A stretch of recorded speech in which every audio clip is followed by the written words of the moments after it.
Imagine un instant que tu poses un verre d'eau sur une table. Tu le regardes, tu le surveilles, tu t'assures qu'il ne tombe pas.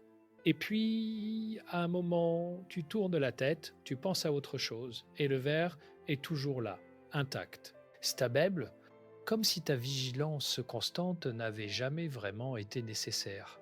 La vie ressemble souvent à ça. Nous passons une grande partie de notre existence à surveiller, à contrôler, à anticiper, à vouloir maîtriser chaque détail de ce qui nous entoure. Et pourtant, il y a quelque chose de profondément libérateur dans l'idée de lâcher prise, pas d'abandonner, pas de se résigner, mais simplement de faire confiance au mouvement naturel des choses. Aujourd'hui, j'aimerais t'emmener dans une réflexion sur ce thème qui me tient particulièrement à cœur. Lâcher prise et regarder comment la vie commence à te surprendre. Parce que oui, quand on te serre un peu les doigts, quand on accepte de ne pas tout contrôler, quelque chose de beau se passe, quelque chose d'inattendu, quelque chose qui souvent nous dépasse et nous enrichit bien au-delà de ce que nous aurions pu planifier. Je sais que ce n'est pas simple.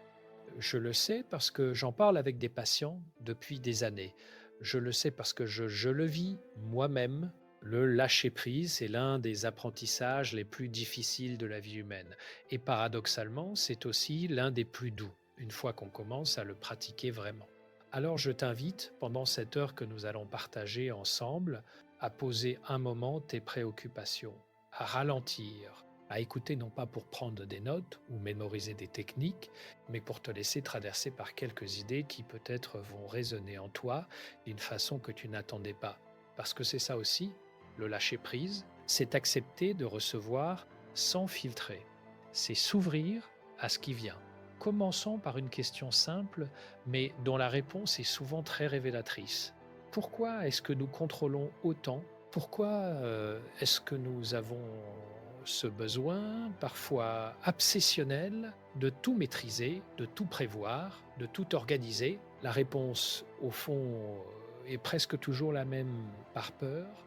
Peur que si nous lâchons, quelque chose de mauvais arrive.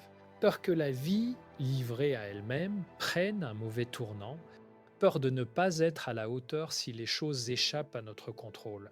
Et cette peur est humaine. Elle est même, dans une certaine mesure, utile. Elle nous a permis de survivre en tant qu'espèce.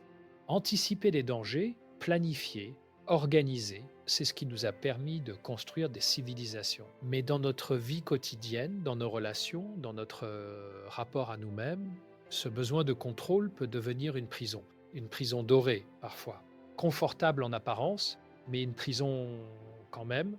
Je me souviens d'une femme, appelons-la Claire, qui venait me consulter il y a quelques années. Claire était ce qu'on appelle une femme organisée, efficace, brillante. Elle gérait sa vie avec une précision presque chirurgicale. Son agenda était planifié des semaines à l'avance.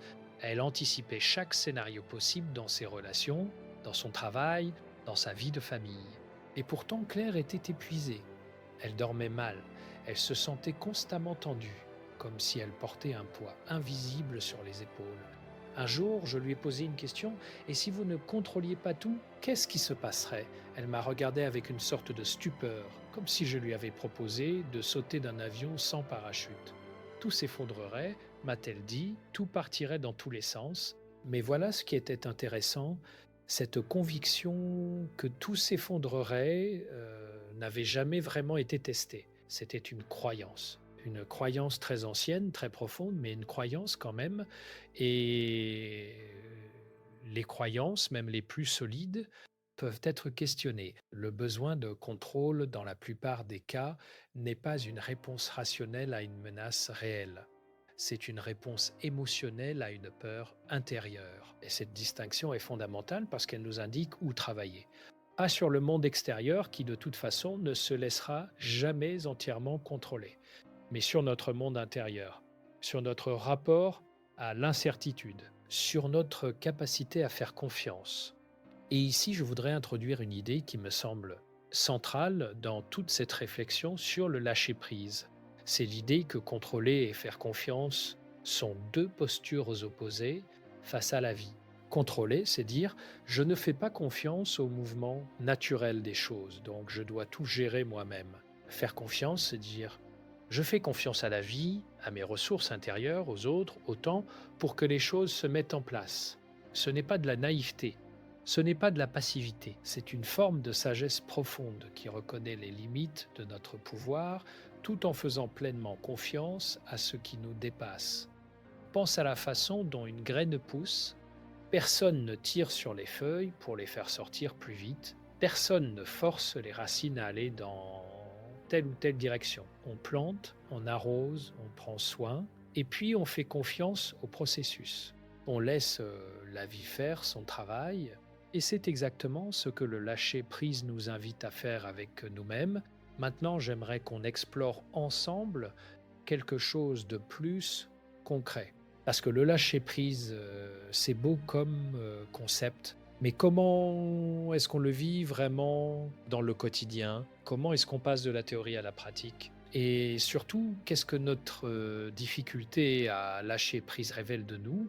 La première chose que j'observe, c'est que notre besoin de contrôle est souvent directement lié à notre histoire personnelle. Les personnes qui ont grandi dans des environnements imprévisibles, où les règles changeaient sans cesse, où l'amour était conditionnel, où il fallait toujours être sur ses gardes. Ces personnes développent très tôt un réflexe de contrôle parce que dans leur enfance, contrôler était une stratégie de survie, c'était une façon de se protéger dans un monde qui semblait dangereux ou instable. Et cette stratégie qui a été utile à l'enfant devient un fardeau pour l'adulte parce que l'adulte n'est plus dans ce contexte de danger, mais son système nerveux, lui, n'a pas reçu le message. Il continue de fonctionner comme si la menace était toujours là. C'est pour ça que le lâcher-prise ne peut pas être simplement une décision intellectuelle. On ne peut pas se dire à partir de maintenant je lâche prise et que ça marche comme par magie, parce que ce n'est pas un problème intellectuel. C'est un problème émotionnel, corporel, profond, et ça demande du temps, de la douceur et surtout de la compassion envers soi-même. Je voudrais m'arrêter un instant sur ce mot compassion, parce que je crois qu'il est la clé de tout ce dont nous parlons aujourd'hui. La compassion envers soi-même, c'est cette capacité à se regarder avec bienveillance, sans jugement, sans exigence excessive. C'est se dire, je fais de mon mieux avec ce que j'ai, avec ce que je suis, avec ce que j'ai vécu. C'est reconnaître sa propre humanité avec ses forces et ses fragilités. Et cette compassion envers soi-même est absolument indispensable pour apprendre à lâcher prise, parce que si tu te juges chaque fois que tu n'es pas parfait, si tu te critiques chaque fois que tu perds le contrôle, tu vas naturellement te cramponner encore plus fort. La peur du jugement, même quand c'est ton propre jugement, génère de la tension, et la tension, c'est l'opposé du lâcher-prise. Alors la première invitation que je te fais aujourd'hui, c'est celle-ci. Commence par te regarder avec douceur. Observe ton besoin de contrôle sans le condamner. Dis-toi, c'est normal, c'est humain, et je peux, peu à peu, apprendre à faire autrement. Si ce contenu t'aide à réfléchir et à te sentir un peu moins seul dans ce que tu traverses, je t'invite à laisser un like et à t'abonner pour continuer à apprendre ensemble. Ça m'aide énormément à continuer ce travail. Reprenons notre chemin. Nous parlions de ce que le besoin de contrôle révèle de nous. Et j'aimerais maintenant aborder quelque chose qui me semble très important. La différence entre ce que nous pouvons contrôler et ce que nous ne pouvons pas contrôler. Les stoïciens, ces philosophes grecs et romains qui ont développé une sagesse extraordinaire sur la vie, avaient une distinction fondamentale. Il y a ce qui dépend de nous et ce qui ne dépend pas de nous. Ce qui dépend de nous, c'est notre façon de penser, nos valeurs, nos choix, nos réactions intérieures. Ce qui ne dépend pas de nous, c'est le comportement des autres, les événements extérieurs, le temps, la maladie, la mort et la grande souffrance humaine. Selon les stoïciens, vient du fait que nous essayons de contrôler ce qui ne dépend pas de nous, tout en négligeant ce qui dépend vraiment de nous. Nous passons notre énergie à vouloir changer les autres, à anticiper des catastrophes, à résister à ce qui est inévitable. et nous oublions de travailler sur notre propre façon d'être, sur notre propre paix intérieure. Cette sagesse, je la retrouve dans ma pratique clinique tous les jours. Les personnes qui souffrent le plus sont souvent celles qui ont investi une quantité d'énergie considérable à essayer de contrôler des choses qui leur échappent fondamentalement. Et les personnes qui trouvent une certaine sérénité, même au milieu de circonstances difficiles, sont souvent celles qui ont appris à accepter ce qu'elles ne peuvent pas changer tout en agissant pleinement sur ce qu'elles peuvent influencer. Prenons un exemple très concret. Imagine que tu as un conflit avec quelqu'un que tu aimes, un ami, un partenaire, un membre de ta famille. Tu veux que cette personne comprenne ton point de vue, tu veux qu'elle reconnaisse ses torts, tu veux qu'elle change. Et tu passes des heures, des jours, parfois des semaines à ressasser la situation, à imaginer des conversations, à préparer des arguments, à espérer une réaction qui ne vient pas. Tout ça, c'est de l'énergie investie dans quelque chose que tu ne peux pas contrôler, le comportement et les pensées de l'autre personne.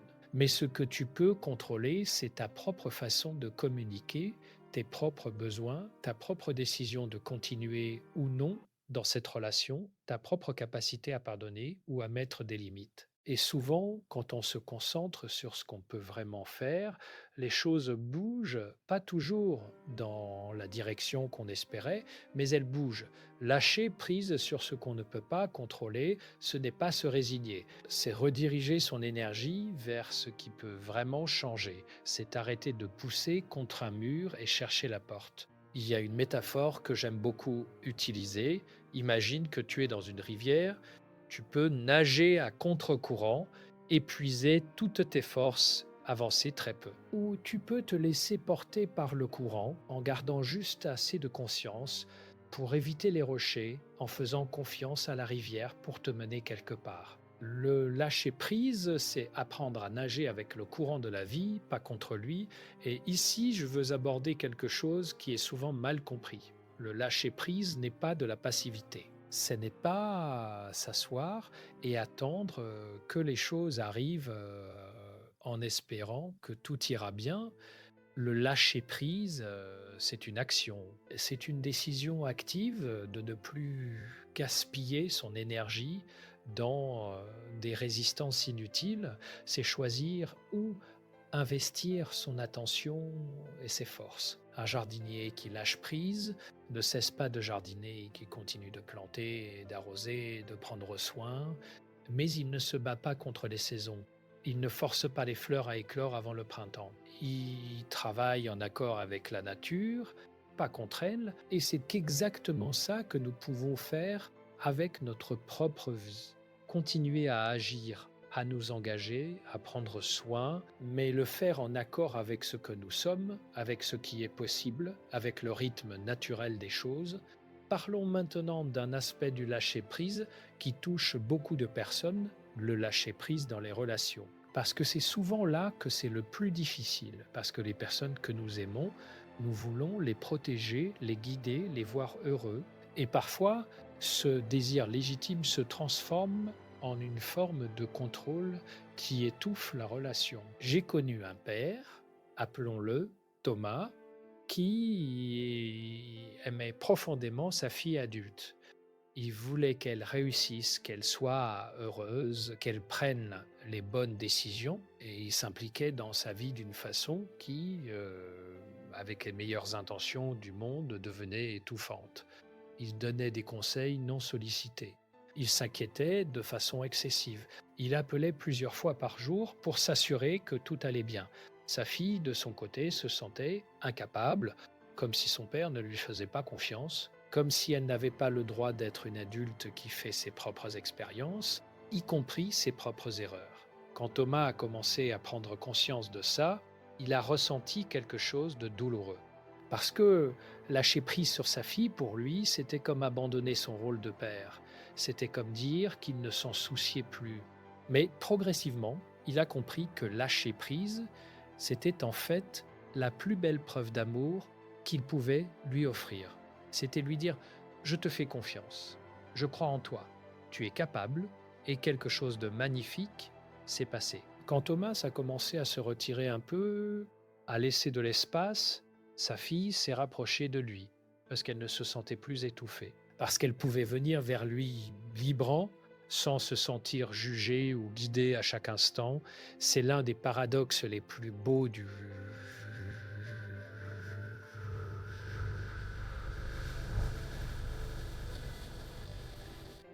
En desserrant les doigts, on tient souvent mieux. En laissant de l'espace, on crée plus de proximité.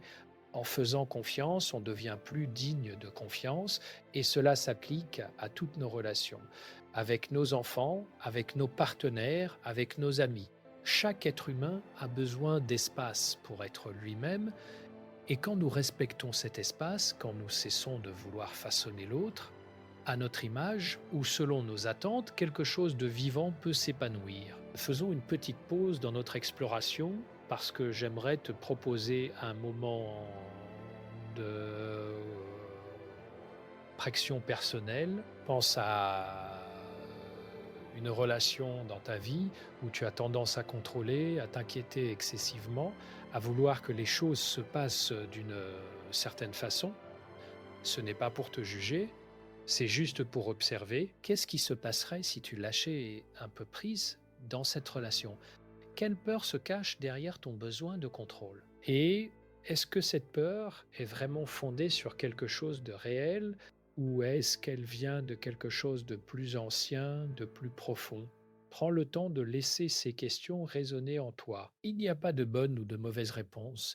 Il y a juste ton honnêteté avec toi-même. Si tu apprécies ce type de réflexion et que tu trouves de la valeur dans ces explorations intérieures, je t'encourage à t'abonner à cette chaîne et à partager ce contenu avec quelqu'un qui pourrait en avoir besoin. Ça fait vraiment une différence. Continuons. J'aimerais maintenant aborder quelque chose qui est au cœur de la psychologie moderne et qui rejoint profondément notre thème d'aujourd'hui. C'est la notion d'acceptation. Pas la résignation, encore une fois, mais l'acceptation active, consciente de ce qui est. Il y a une thérapie développée notamment par des chercheurs comme Stephen Hayes, qui s'appelle la thérapie d'acceptation et d'engagement, ou ACTA en anglais. Et l'une de ses idées centrales est que la souffrance humaine vient souvent non pas des difficultés elles-mêmes, mais de notre résistance à ces difficultés, de notre refus d'accepter ce qui est. Quand quelque chose de douloureux arrive, notre premier réflexe est souvent de résister, de dire non, ce n'est pas possible, ce n'est pas juste, ça ne devrait pas être comme ça. Et cette résistance, qui est compréhensible, qui est humaine, a tendance à amplifier la souffrance. Parce qu'on se bat non seulement contre la réalité, mais aussi contre notre propre douleur d'être en train de vivre cette réalité. L'acceptation, c'est quelque chose de différent. C'est dire, oui, c'est là, c'est réel, c'est difficile, et je peux être avec ça. Ce n'est pas dire que c'est bien. Ce n'est pas dire qu'on est content, c'est juste arrêter de se battre contre ce qui est pour pouvoir commencer à avancer. Je pense à une patiente que j'ai accompagnée pendant plusieurs mois après une rupture amoureuse douloureuse. Elle avait été quittée par quelqu'un qu'elle aimait profondément et elle passait ses journées à analyser ce qui s'était passé, à chercher des explications, à imaginer des scénarios alternatifs. Et si j'avais dit ça plutôt que ça, et si j'avais agi différemment, et si c'était encore possible, cette résistance à accepter la réalité de la rupture lui coûtait une énergie considérable et elle l'empêchait de faire son deuil, d'avancer, de recommencer à vivre. Le tournant dans son parcours est venu le jour où elle a pu dire, et c'est simple mais ce fut très difficile pour elle, c'est fini et c'est douloureux et je peux vivre avec cette douleur. Ce n'était pas de la résignation. C'était une libération, parce qu'une fois qu'elle a arrêté de se battre contre la réalité, toute l'énergie qu'elle investissait dans cette résistance est devenue disponible pour autre chose, pour elle-même, pour ses projets, pour ses relations. Et quelques mois plus tard, elle me disait quelque chose de très beau. Elle me disait « Je n'aurais jamais pensé que cette rupture allait me mener là où je suis aujourd'hui, vers des choses que je n'aurais jamais explorées si j'étais restée dans cette relation. » La vie l'avait surprise parce qu'elle avait lâché prise. Parce qu'elle avait lâché prise, C'est ça le miracle du lâcher-prise. Ce n'est pas que les choses deviennent parfaites. C'est que quand on cesse de résister, quand on cesse de vouloir que la vie ressemble à nos plans, la vie peut enfin nous montrer ce qu'elle avait prévu pour nous. Et c'est souvent bien au-delà de ce que nous aurions pu imaginer. Je voudrais maintenant parler d'un aspect du lâcher-prise qui est peut-être le plus intime, le plus personnel. C'est le lâcher-prise sur soi-même, sur l'image qu'on a de soi, sur les attentes qu'on a envers soi, sur les attentes qu'on a envers soi. Sur le personnage qu'on s'est construit au fil des années, beaucoup d'entre nous portent une image d'eux-mêmes qui est rigide, exigeante, parfois impitoyable. Je dois être fort, je ne dois pas montrer mes émotions, je dois toujours avoir les bonnes réponses, je dois être aimé de tous, je ne dois jamais échouer. Ces croyances, ces injonctions intérieures, nous les avons souvent intégrées très tôt dans notre vie. Elles viennent de notre éducation, de notre culture, de nos expériences et elles nous protègent à leur façon. Elles nous donnent une structure, une identité, mais elles peuvent aussi nous emprisonner parce qu'elles nous empêchent d'être pleinement nous-mêmes, de nous montrer tels que nous sommes, avec nos doutes, nos fragilités, nos contradictions. Lâcher prise sur soi-même, c'est accepter d'être imparfait, c'est accepter de ne pas toujours savoir, c'est accepter de changer d'avis, d'évoluer, de se contredire parfois. C'est accepter que l'image qu'on a de soi n'est pas soi, que nous sommes bien plus vastes, bien plus complexes, bien plus vivants que n'importe quelle image figée. Il y a quelque chose de très libérateur dans cette idée, parce que maintenir une image rigide de soi-même demande une énergie considérable. C'est comme porter un costume trop serré toute la journée. On peut le faire, mais quel soulagement quand on peut enfin l'enlever. Paradoxalement, quand on lâche prise sur cette image, quand on accepte d'être simplement humain, avec tout ce que ça implique, les autres nous perçoivent souvent comme plus authentiques, plus proches, plus touchants. Parce que c'est notre humanité partagée qui nous connecte les uns aux autres, à notre perfection. J'ai rencontré beaucoup de personnes très performantes, très accomplies, qui souffraient d'une solitude profonde, parce qu'elles avaient tellement investi dans leur image de réussite qu'elles ne savaient plus comment être simplement elles-mêmes. Elles ne savaient plus comment dire je ne sais pas, ou j'ai peur, ou j'ai besoin d'aide. Et cette incapacité à se montrer vulnérable les coupait des autres et d'elles-mêmes. La vulnérabilité, comme le dit si bien Brené Brown, n'est pas une faiblesse, c'est le berceau de la connexion, de la créativité, de l'appartenance. Et le lâcher-prise sur notre image de perfection est souvent le chemin vers une vie plus riche, plus vraie, plus connectée. Si ce que tu entends résonne en toi, si tu te reconnais dans certaines de ces descriptions, je t'invite à continuer à m'écouter et pourquoi pas à t'abonner pour ne manquer aucun de ces moments de réflexion. Ensemble, on va plus loin. Abordons maintenant quelque chose que je trouve fascinant et qui est directement lié à notre thème.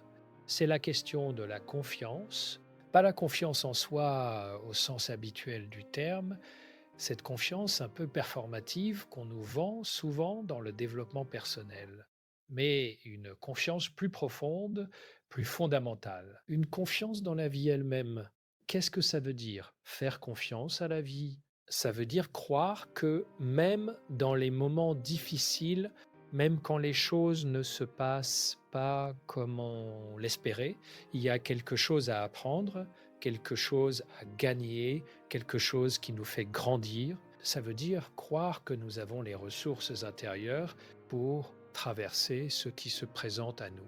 Ça veut dire accepter que la vie a une intelligence qui nous dépasse et que parfois, ce qui semble être un obstacle est en réalité une redirection. Je pense souvent à cette phrase que j'ai lue quelque part et qui m'a beaucoup touché. Parfois, ne pas obtenir ce qu'on veut est un merveilleux coup de chance. Combien de fois dans ta vie, As-tu été déçu par quelque chose qui ne s'est pas passé comme tu le souhaitais pour réaliser plus tard que c'était en fait une chance, un emploi que tu n'as pas eu et qui t'a conduit vers quelque chose de bien meilleur? Une relation qui s'est terminée et qui t'a permis de te retrouver toi-même. Un projet qui a échoué et qui t'a forcé à explorer de nouvelles directions. La vie est pleine de ces paradoxes. Et plus nous faisons confiance à ce mouvement, plus nous sommes capables de lâcher prise sur ce qui ne se passe pas comme prévu et plus nous nous ouvrons à ce qui peut venir. Cette confiance dans la vie n'est pas quelque chose qu'on a ou qu'on n'a pas. C'est quelque chose qui se cultive, qui se développe souvent à travers les épreuves elles-mêmes. Parce que chaque fois que nous traversons quelque chose de difficile et que nous en sortons, même transformés, même différents de ce que nous étions avant, nous apprenons quelque chose de fondamental. Nous sommes capables, nous pouvons traverser, nous sommes plus résilients que nous le pensions. Et cette connaissance, cette expérience de notre propre résilience, c'est l'une des bases les plus solides de la confiance dans la vie. Je voudrais maintenant parler d'un outil très concret qui peut nous aider à pratiquer le lâcher-prise au quotidien. Et cet outil, c'est la pleine conscience ou mindfulness. J'en parle souvent parce que je crois profondément en sa valeur, non pas comme une technique miracle, mais comme une façon d'être au monde. La pleine conscience, dans son essence, c'est simplement la capacité à être présent à ce qui est ici et maintenant, sans jugement. C'est observer ses pensées, ses émotions, ses sensations corporelles, sans chercher à les contrôler, sans chercher à les changer, sans chercher à s'y accrocher ou à les fuir. Juste être là avec ce qui est, et c'est en soi une forme de lâcher prise. Parce que quand on est pleinement présent, on n'est pas en train de ressasser le passé ou d'anticiper l'avenir. On n'est pas en train de se battre contre la réalité. On est juste là, vivant, respirant, présent. La pratique de la pleine conscience peut prendre beaucoup de formes différentes. Ça peut être une méditation formelle de 20 minutes chaque matin. Ça peut être quelques respirations conscientes avant une réunion stressante.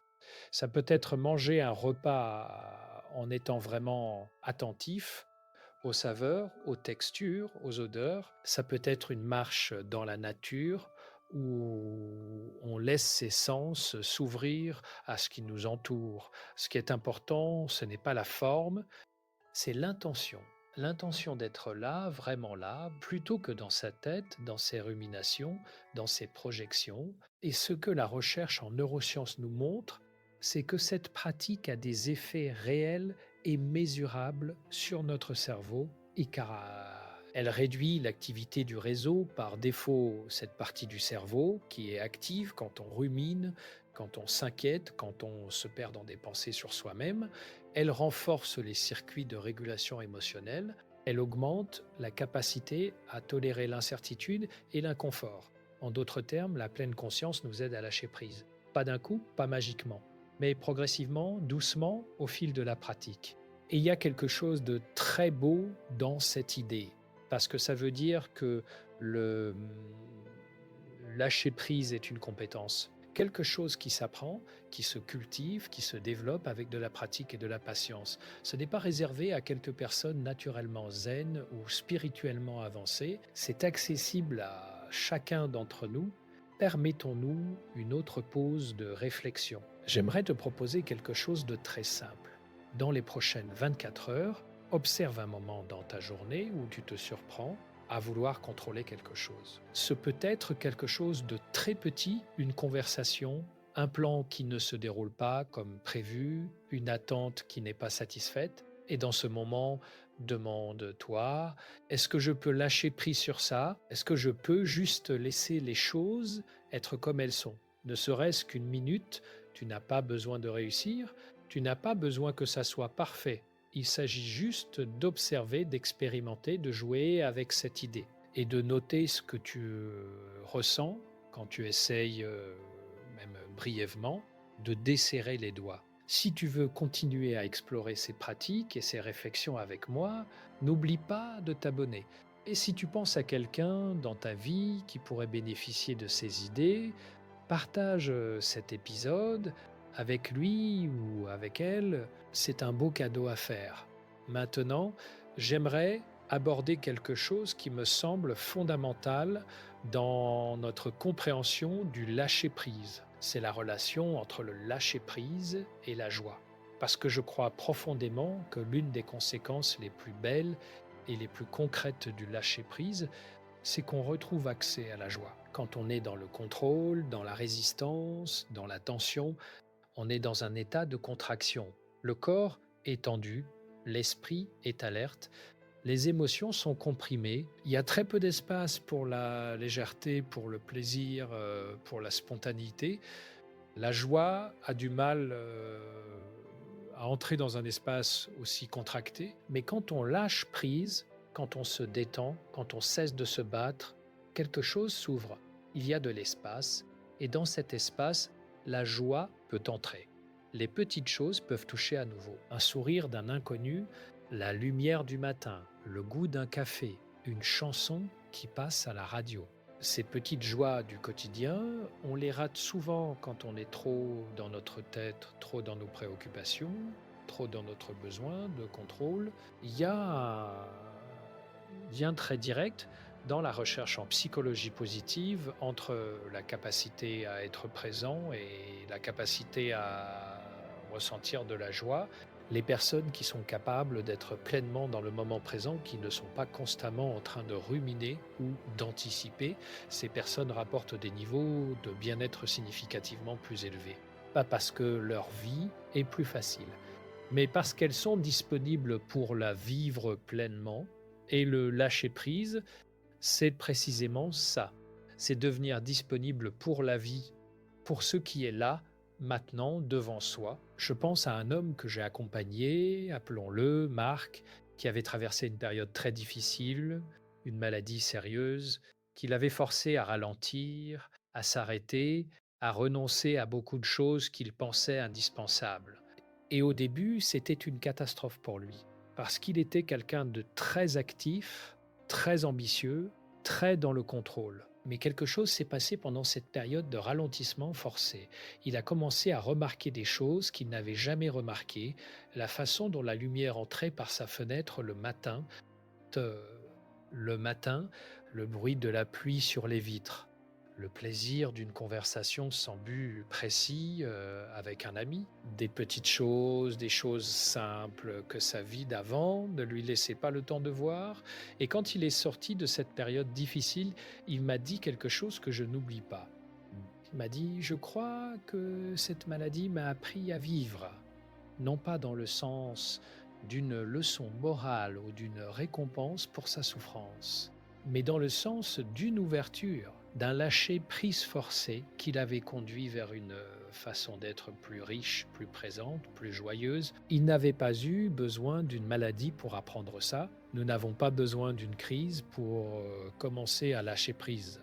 Mais parfois, la vie utilise des moyens radicaux pour nous inviter à changer de posture, et l'invitation est toujours la même: sois là, vraiment là, laisse la vie te toucher, laisse-toi surprendre. Parlons maintenant de quelque chose qui est souvent au cœur de notre difficulté à lâcher prise, la peur de l'échec, ou plus précisément la peur de ce que l'échec dit de nous, parce que dans notre culture, l'échec est souvent vécu comme une honte, comme une preuve d'insuffisance, comme quelque chose dont il faut se protéger à tout prix, et cette peur de l'échec nous pousse à contrôler, à vouloir tout maîtriser pour éviter de se retrouver dans une situation où les choses ne se passent pas bien, où on pourrait être jugé, où on pourrait se sentir inadéquat. Et voici ce que je crois profondément, et ce que la psychologie nous confirme. L'échec est l'un des plus grands professeurs que nous ayons. Non pas parce que la souffrance est bonne en soi, mais parce que l'échec nous donne des informations que le succès ne peut pas nous donner. Il nous montre nos limites, nos angles morts, nos domaines de croissance. Il nous force à nous remettre en question, à chercher de nouvelles approches, à développer des ressources que nous ne savions pas avoir. Les personnes les plus créatives, les plus innovantes, les plus résilientes que j'ai rencontrées dans ma vie sont souvent celles qui ont le rapport le plus sain à l'échec. Pas celles qui n'échouent pas, mais celles qui ont appris à ne pas se définir par leurs échecs. Celles qui peuvent dire: «J'ai échoué dans ça, et alors, qu'est-ce que j'apprends? Où est-ce que ça me mène?» Lâcher prise sur la peur de l'échec, c'est se donner la permission d'essayer, de prendre des risques, de s'aventurer dans l'inconnu. Et c'est dans cet inconnu que les plus belles surprises de la vie nous attendent. Parce que la vie ne peut pas nous surprendre si nous n'acceptons pas l'incertitude, si nous ne sortons pas de nos zones de confort, de nos plans préétablis, de nos chemins balisés,